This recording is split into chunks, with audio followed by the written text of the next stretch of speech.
Hey guys, it's Timmy, and this is Pro Wrestling Unlimited. As we are here on the 13th of December, 2019, to talk about everything that went down tonight on Friday Night Smackdown. Now, I do want to apologize for no NXT review this week. I'm going to try to maybe get one out over the weekend. I had some parent stuff come up last night and was unable to record it today during the day. So hopefully I can get you guys an NXT review this weekend. If not, I do apologize. I really do. We also will have a new episode of PWUnlimited's The List coming out Monday for member and Patreon subscribers, and then next Friday, free for everybody else. But if you do sign up here as a member on YouTube or over on our Patreon account, then you will get our list video early, which is Monday, and ad-free. There will be no ads associated on that video, so you can just watch it straight through. If you wait and don't watch it till next Friday when it comes out for everybody else, then again, you'll have to wait, and you'll have some ads in there. So we appreciate it if you do sign up as a member or on our Patreon, patreon.com/PWUnlimited. It really does help us out immensely over there and overall. So again, I do apologize for no NXT review. I'm going to try and get one out this weekend. Might not be able to. We'll see. And then again, our new list video, it is the best tag teams of the decade. We'll drop a Monday for member and Patreon subscribers, next Friday for everybody else. But it's not what we're here to talk about. We're here to talk about Friday Night Smackdown. So let's see who's here with us in the live chat.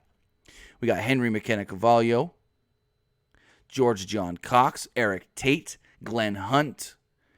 We've got Luke Might, Woken King Slender, Rowdy B, and more of you with us here live right now as we talk about an enjoyable episode of SmackDown. I didn't really have too many gripes tonight. I thought everything flowed pretty well as far as the show does go itself. And I thought, unfortunately, I don't think we really grew, I guess you could say, the card for TLC. Unless I missed something. Was anything new added to TLC? Were we just sticking with the 7 matches we already have? Let me see. I have them written down right here.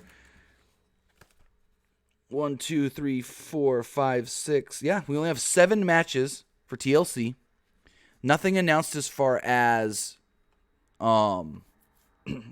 what's it called? The pre-show. Henry McKenna Cavallo asks, are you going to do TLC predictions? Actually, I'm going to do them right here after we talk SmackDown. Unfortunately, Nick's not available to join me. Hopefully, we can get him back next week on Tuesday so we can do episode 100 of the PW Unlimited podcast. Hopefully, we get him on there. We'll have something cool for you guys to participate in. I got something, you guys have been waiting for that I'm doing with episode 100. But again, I will be doing my TLC predictions after we talk SmackDown. So with that, let's talk SmackDown. SmackDown kicked off with Dolph Ziggler already in the ring and King Corbin coming down, making his way into the ring. He was carried by his royal security. Corbin got in the ring and noted that 2019 has been great for him. He said, including beating Kurt Angle in his final match at WrestleMania and winning the King of the Ring tournament. He said, and he's going to cap it off by defeating Roman Reigns at TLC. Once Corbin defeats Reigns, he said he'll finally be the locker room leader. He pointed out that he humiliated Roman last week and is ready if Roman wants to, quote-unquote, show up tonight. Corbin said that he's going to defeat Roman and promise a new day. Fans then started chanting, "You look stupid." Ziggler tried to lead the crowd in an all hail King Corbin chant. To me, there's no all hail chant that's ever going to pale in comparison to Booker when you've got Sharmell, all hail King Booker. Sharmell doing that, it was just great. the King Booker stuff, I don't know if you're going to get a better king than King Booker. Like do it properly. Or as he used to say, King Booker. Anyways, him and they were just great together. Him and Sharmell, king and queen. Those are always going to be my king and queen. Suddenly, the New Day come out. There was context clues that they were coming out when Corbin said, when he defeats Reigns, he's going to promise a new day. And out would come the New Day. Kofi Kingston said, did someone say New Day? Corbin mocked Kingston for losing the championship to Brock Lesnar. Kingston noted that he had a great year and won the championship. He pointed out that he also defeated Dolph Ziggler to retain that championship. When Kofi lost the WWE Championship, he didn't complain. He picked himself up, and now he and Big E, tag champs. Kingston then mocked Corbin for wearing a crown and a cape. He noted that he didn't like what they did to Roman last week. It was very disrespectful. Corbin asked if Kingston was still talking. Kingston shoved Corbin in the face. Corbin promised to humiliate Kofi just like he did to Reigns. They then recapped the stuff from last week with Bray Wyatt and The Miz. We then learned after that Kofi will take on Corbin later on tonight. So in the back, Corbin and Ziggler go to enter their locker room, but they find one of the security guards beat up and knocked out. They then go in the locker room and find another one. They were perplexed, truly perplexed. So then Mandy Rose and Sonya Deville are seen in the ring. They recap Fire and Desire and the Alexa Bliss Nikki Cross, I guess you could say feud from the last couple of weeks, focusing on Mandy Rose ripping off the eyelashes of Alexa Bliss. So in the gorilla position, Kayla Braxton interviewed Alexa and Nikki. Alexa was like, I'm glad to be back. I'm here with my best friend. This is so great. I'm mad about what happened last week, though. We're going to get our retribution. And then they get attacked from behind by Rose and Deville. They brawled out onto the stage and into the ring before starting a tag team match. So the faces had the early advantage, but the heels took over. Deville and Rose attempted a double suplex on Cross, but Bliss pulled Rose out of the ring. Cross then hit a neckbreaker on Deville for a win. Very quick, simple match. Of course, Alexa and Nikki pick up the victory. That's what you had to do. Michael Cole even talked about how Alexa and Nikki want to work their way back up to the women's tag team titles and probably hopefully get a shot. So in the back,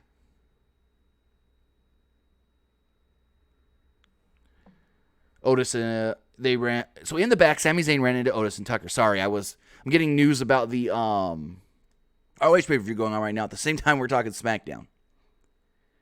So in the back, Sami ran into Otis and Tucker.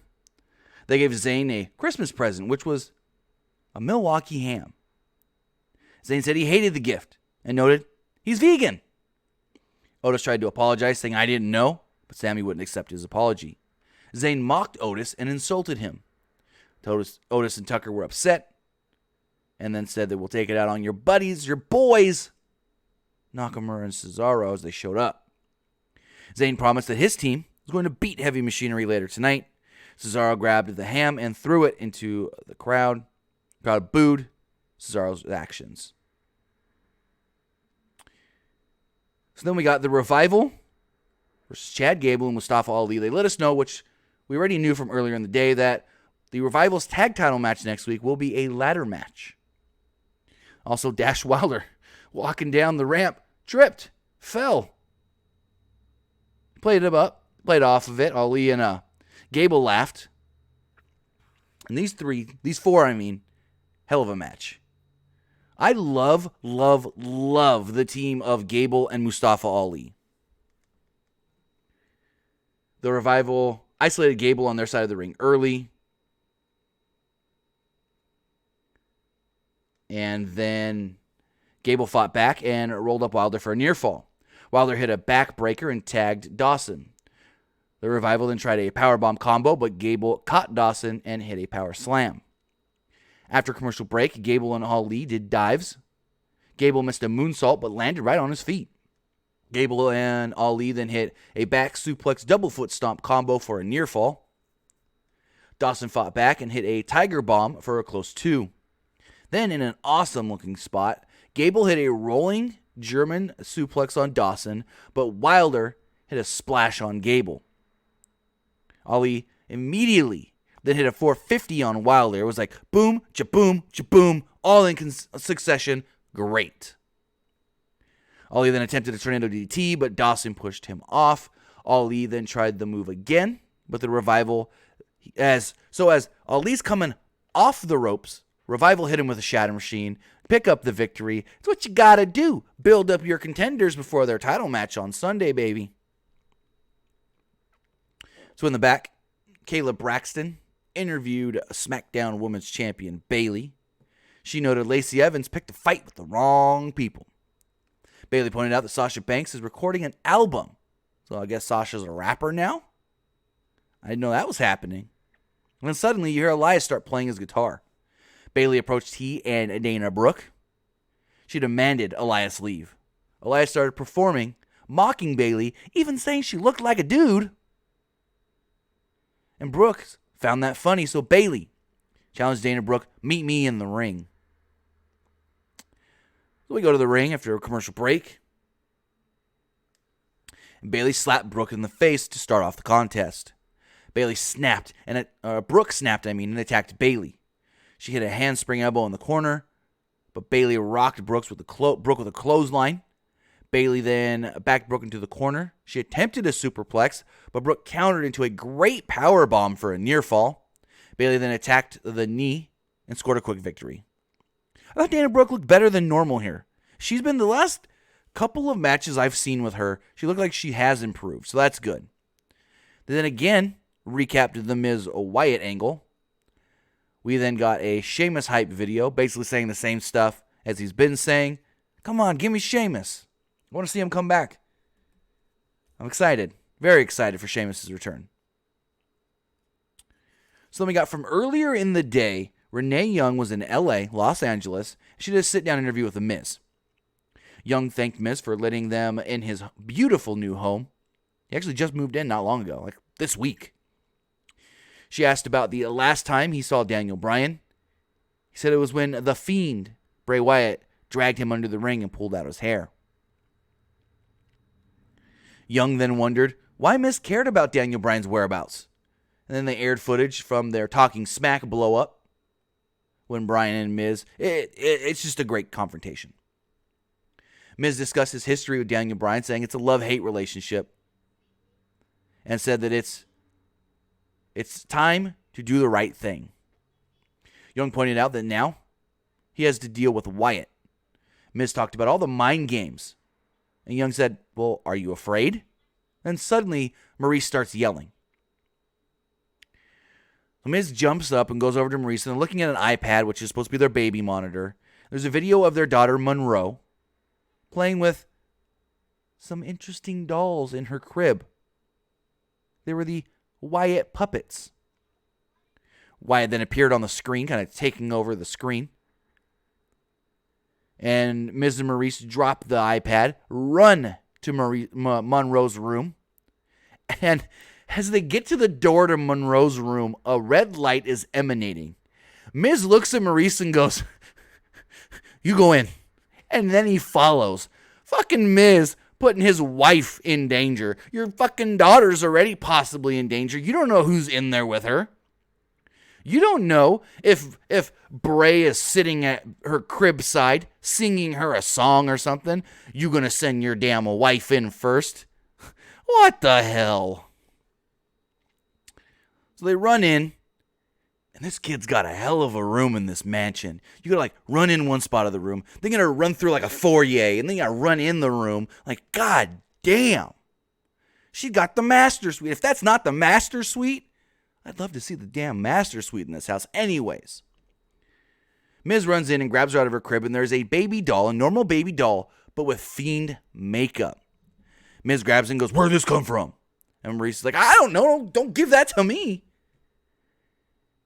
Actually, I digress. I missed something here. I forgot something here.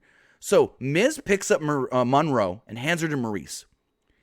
And he's like, are you okay? Maurice is asking him, Monroe, are you okay? Monroe, are you okay? Miz is like, what's wrong? Are you fine? Was there anybody, And this damn kid, who can't be any more than 2 or 3, great acting. She's scared. You can tell that she's scared. And then she points right to the crib. Her hand's shaking as she points to the crib. And then Miz sees the doll, picks up the doll. He says, where did this come from? Maurice says, I don't want that. He throws it down. They both look at the camera guys and go, please leave now. Leave out now. Camera guys leave. This damn kid. They need to book her some acting gigs or something. Because she did a masterful job looking scared. Not crying, but whimpering enough. And then the point with the handshake. It was masterful. Good job, Monroe. Miz better go buy her a early Christmas present for that job. So we cut back to the arena. Michael Cole, Corey Graves, they don't know what to think of what they just saw. And then we're interrupted with Firefly Funhouse. Wyatt's got the doll, pointing out that nobody likes snitches. He warned that Brian is still with the Fiend. Because remember, we haven't seen the actual Fiend since the Daniel Bryan incident either. We've only seen Bray Wyatt. Wyatt said that he can train himself to feel no pain. He told Miz that he can teach himself not to love. All Miz has to do is let him in. He then yelled, the Marine 5 was fire! And it cuts out. So then we get Nakamura and Cesaro against Heavy Machinery. Otis hit a big shoulder tackle and an elbow for a close near fall. Nakamura hit a knee. And then the heels briefly took over. Otis avoided a double clothesline and Tucker hit a dive off the top. Back from the break, the heels were firmly in control. They isolated Tucker in the corner. Cesaro slowed down the pace with a chin lock. Nakamura then hit a running knee in the corner for a near fall. Tucker fought back and hit a Thez press. Otis got the hot tag and ran wild. He then hit a suplex and went for the splash, but Nakamura hit a knee. Nakamura attempted the Kinshasa, but Otis caught him. Cesaro then made the save, and Otis went for the Caterpillar. Sami Zayn jumped on the apron to cause the distraction to Otis. Cesaro then dumped Otis out of the ring. Nakamura then hit a Kinshasa on Tucker and picked up the victory. So here's a good and a bad. I like Nakamura and Cesaro as a team. But the bad is, Nakamura is the Intercontinental Champion, and he's now a tag team, not doing anything fitting of an Intercontinental Champion. Now, I don't have an issue with him being the champion and associated with Cesaro, but he's not doing anything as the Intercontinental Champion. Now, I know the plan was supposed to be Nakamura versus Braun Strowman this weekend at TLC with the title on the line. Strowman's out with an injury. Unfortunately, that match is not going to be able to take place this week. But it's just like, he's the IC champ. So do more single stuff with him than tag stuff. Because ever since they put Cesaro with him, straight up tag stuff. You almost forget. Like, you probably could forget easily that he's the champion of the Intercontinentals. They then recap Batista and NWO going into the Hall of Fame. Congratulations. We then got King Corbin versus Kofi Kingston.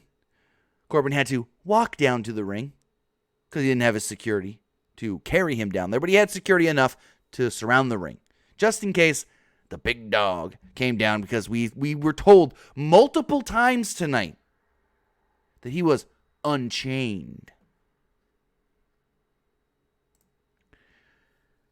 So Kingston had the early advantage and sent Corbin to the floor with a dropkick. Kingston followed up the crossbody. Back from the break, Corbin was firmly in control. He sent Kingston back first into the barricade. Kingston made a brief comeback, but Corbin rocked him with a right hand. Fans then chanted Burger King at Corbin. Still holding on to that rock chant. Kingston made a comeback, hit an SOS, only got a near fall. Kingston then hit the boom drop and set up for the Trouble in Paradise. Ziggler grabbed Kingston's leg, but the referee caught him. Referee then ejected Ziggler from ringside. But Ziggler didn't really want to leave, and then he started brawling with Big E. Referee called for the bell because the two guys at ringside were fighting. I don't know why that consists of the bell needing to be rung. Doesn't really make sense to me, but hey, whatever. And so the bell gets rung. And where was I? The bell gets rung. And the referee calls no contest. Again, doesn't make any dang sense. So he calls it no contest. Big E jumps in the ring, goes, oh, no. This ain't going to happen like this. You two want to fight? Tag match, now. Go to the break, and when we come back, tag match, now. Kofi Kingston and Big E taking on Corbin and Ziggler. Match never sees a winner, so 2 matches, no winners. All good, though, because of the build and everything for TLC. In the end, I didn't like the New Day kind of being used as just the fodder for the Corbin Reigns match when they've got their own match to build up. But hey, it's all good. It's all good. It's all good.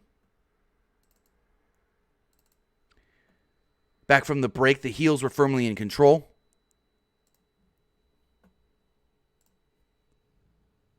Kingston at one point got a hot tag and ran wild on Ziggler, but Corbin cut him off.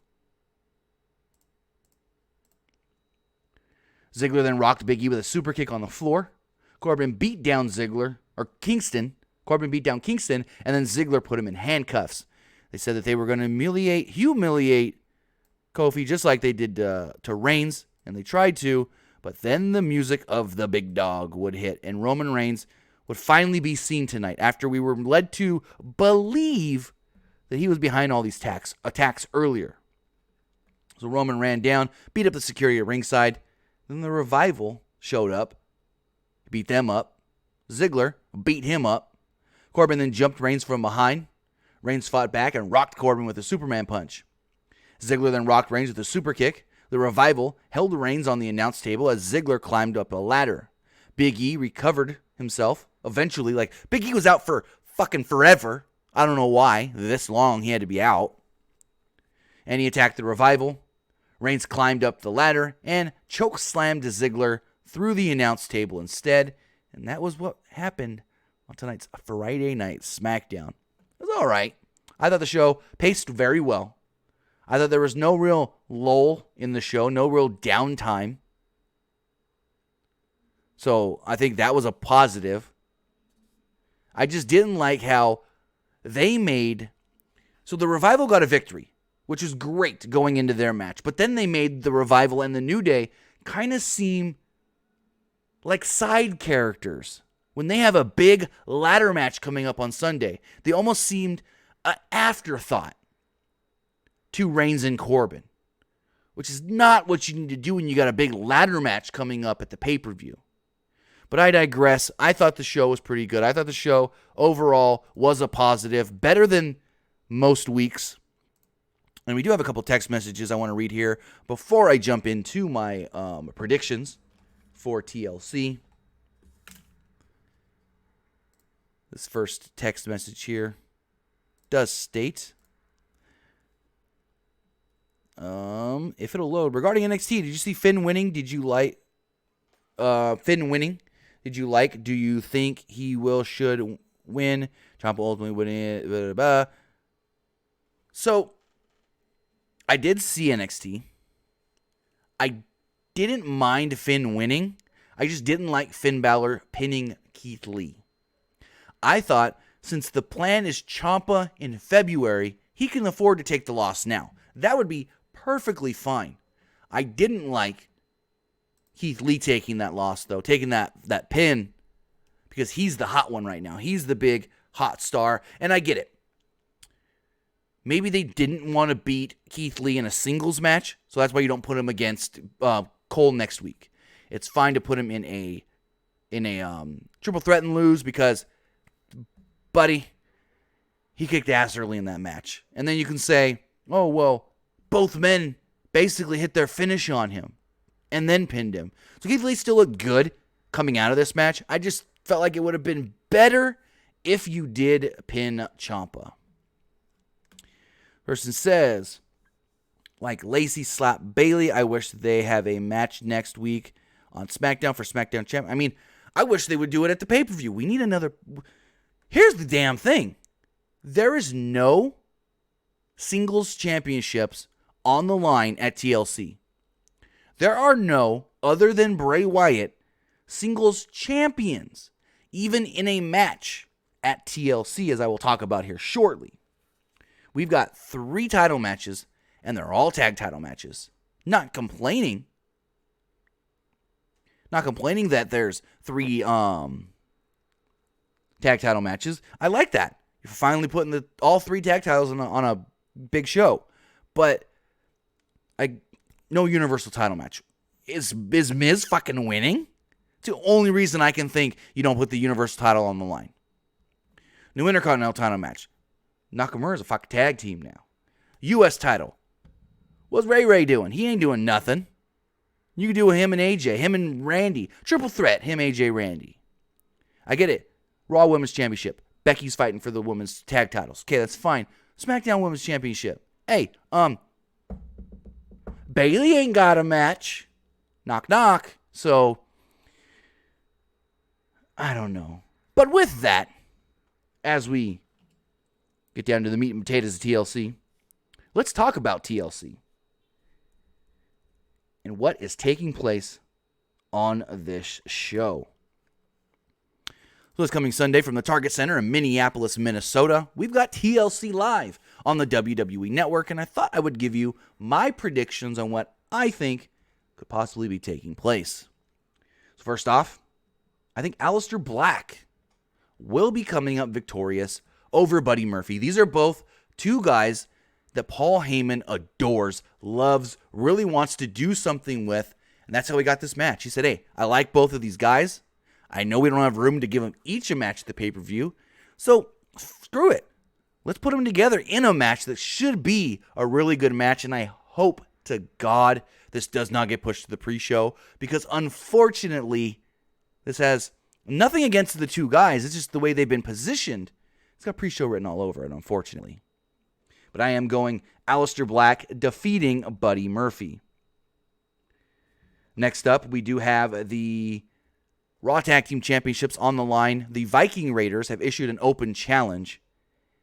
And first thing I'm going to say here is take this with a grain of salt.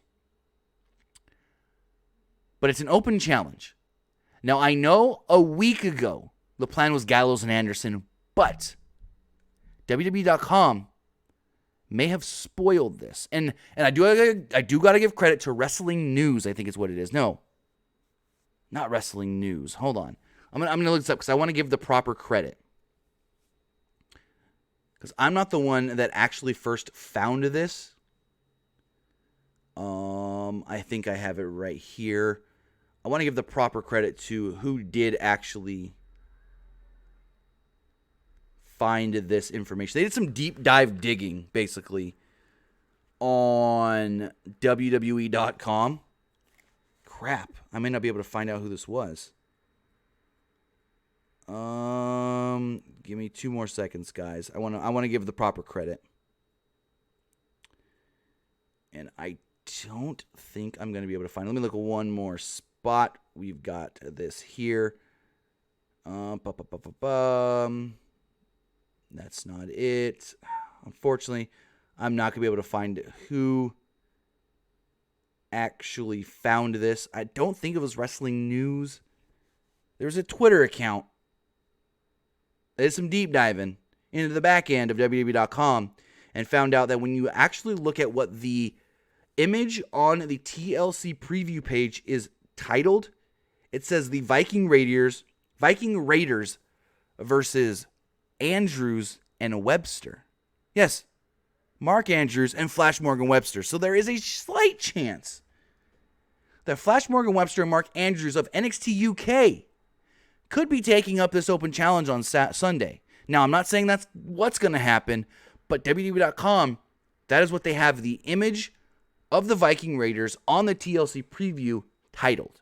Just saying. I know a week ago it was Gallows and Anderson. Things could have changed. Why? Who the hell knows? Next up in a tables match, we got Rusev versus Bobby Lashley. And ain't this a simple one? Go Rusev. Oh boy, Rusev. Miroslav picking up the victory over Bobby Lashley. Finally, putting these two, Bobby Lashley and Lana, in the rear view. Then going forward, we do got the SmackDown Tag Team Championships on the line in a ladder match nonetheless, just announced today. New Day versus The Revival. I think this match will be very, very fun. And this is a hard one for me.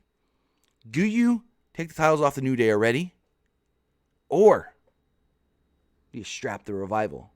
Give them the tag titles with only 4 months left in their contract. Say, hey, look, we can do something with you. Don't leave. You know, because the Revival's contracts do come up in April.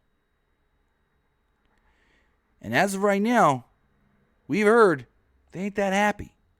So if WWE says, hey, we'll put the belts on you if you want to stay. Maybe, but I'm going to lean a little more to the left. I'm going to go New Day, though. I'm going to go New Day, retaining the titles. Next up, we've got, in a non-title match, Bray Wyatt, the man, taking on The Miz. And it's obvious. Well, actually, it's not. You would say it's obvious that Bray Wyatt just destroys The Miz. But if that's the case, why isn't the title on the line? Why isn't it The Fiend? If Miz is not winning, then why not have The Fiend there on Sunday? Why not put the title on the line? That's what almost makes me think that Miz is going to pick up some sort of a victory. Maybe it's a fluke flash roll-up. Maybe it's DQ. But even at that, you wouldn't lose the title. Bray, the Fiend, wouldn't lose the belt off of DQ. But I'm just very perplexed here. Because if Miz is not winning, which I don't think he's picking up the victory over Bray Wyatt, why not have it a title match? Why not have it The Fiend? I also understand, okay, you don't want it to be The Fiend because the whole thing is The Fiend scalped Daniel Bryan, and we haven't seen Bryan nor The Fiend since. We don't know if they're together, separate, what they're doing. That's fine. But at the same time, it's like, why not put the title on the line? Unless for some reason Miz may be winning, but in the overall picture, predictions for prediction's sake, I'm going to say Bray Wyatt. So then going forward, with the Women's Tag Team Championships on the line, we've got in a TLC Tables, Ladders, and Chairs match, the Kabuki Warriors defending against Becky Lynch and Charlotte Flair. And I'm going to go the Kabuki Warriors picking up the victory, and then coming out of this match, Asuka challenges Becky at Royal Rumble. So Kabuki Warriors win, and then Asuka becomes somehow the number one contender to Becky in the Raw Women's Championship. And finally, in what could be the main event, the women's tag title match could also be the main event, we've got Roman Reigns versus Corbin in a TLC Tables, Ladders, and Chairs match. And I mean, Roman got humiliated last week. They got dog food on him. He's got to pick up the victory Sunday. I think he's got to pick up that victory at TLC. So I'm going Roman Reigns there as well. And guys, those are my predictions for this Sunday's WWE TLC pay-per-view from the Target Center in Minneapolis, Minnesota. We will be doing a live review and recap as we do after every WWE pay-per-view. So we'll see exactly what does go down. Again, there's only 7 matches so far announced. Nothing has been placed on the pre-show, or nothing new has been announced for the pre-show. So we'll see how it all does go down. So with that, we do have one more text message here before we wrap things up. This person says, what do you see them doing with Sheamus? Automatic. So this person's basically saying, would they throw him right into the world title or intercontinental picture? And who's his first feud back? No. You ain't putting him in a world title or IC title match first right off. No. No. First feud back Looking at the roster on SmackDown.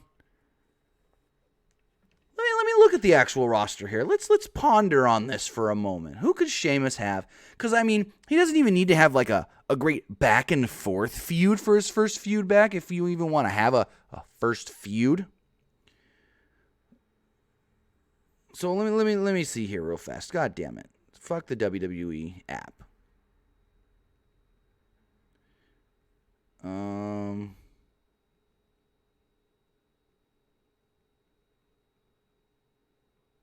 Let's see. Sorry for the nope.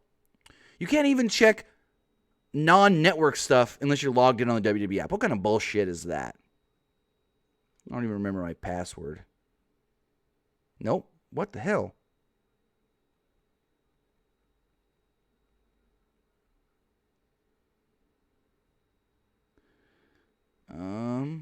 It's got to be my password. Why is it telling me my password's wrong? I don't know. Anyways, let's see. Maybe it will let me this way. All right, there we go. I got it. So, SmackDown roster. Who can Sheamus face that he can maybe just beat? I mean, cool thing would be Sheamus go out there and be like, I'm back, fellas. I want to fight right now. B-Team come out and destroy him. That'd be fun. But as far as like, well, he could Drew Gulak maybe. Drew Gulak can do a PowerPoint presentation on the reasons Sheamus needs to act a certain way on his return. I don't know. I was looking here at the rest of the roster. There's not really anybody not already involved in something that could actually feud with Sheamus, to be 100% honest. I mean, you've got, like I said, the B team. Heath Slater's technically on SmackDown, but he hasn't done anything. Gulak. Yeah, it's got to be one of those four. B team, Gulak, Apollo Crews. Ooh. A good back and forth feud. Like a good competitive feud. Apollo Crews going to assumedly eventually lose a feud to Sheamus. Why not? Let's go that route. Apollo Crews, Sheamus, boom, bucket. But with that, I want to say thank you guys for joining me here tonight to talk about tonight's SmackDown. Thank you guys for joining me later. If you listened later, not live right here on YouTube, or if you listened on podcast services all around the world. Again, I want to say thank you guys for joining us. Thank you for having us have a great 2019. We've only got a couple more weeks left, and hopefully 2020. Hopefully that's just a banger of the year, but we're not done yet. We'll see you again live on Sunday for TLC. Have a good night, guys. We'll see you then.